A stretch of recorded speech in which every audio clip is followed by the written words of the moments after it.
بسم اللہ الرحمن الرحیم۔ شروع کرتا ہوں اللہ کے نام سے جو بڑا مہربان اور نہایت رحم کرنے والا ہے۔ سامعین گرامی،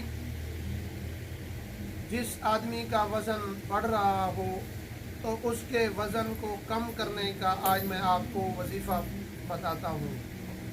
تو وظیفہ بتانے سے پہلے چھوٹی سی گزارش ہے کہ آپ درود شریف پڑھ لیں، اس کے بعد میں آپ کو وظیفہ بتاؤں گا۔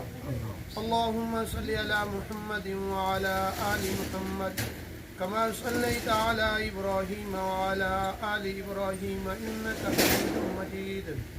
اللہم بارک علی محمد وعلی آل محمد کما بارکت علی ابراہیم وعلی آل ابراہیم انک حمید مجید۔ سامعین گرامی، وظیفہ مولانا پیر ذوالفقار نقشبندی مدثرہ نے بتایا ہے کہ وہ وظیفہ یہ ہے کہ آدمی شوال کے روزے رکھنا شروع کر دے، ایک دن روزہ رکھے اور ایک دن روزہ نہ رکھے، اور دل میں اور ذہن کے اندر یہ خیال ہو کہ آج بھی مجھے روزہ ہے، تو انشاءاللہ انسان جس آدمی کا وزن بڑھ رہا ہو تو اس کا وزن کم ہونا شروع ہو جائے گا۔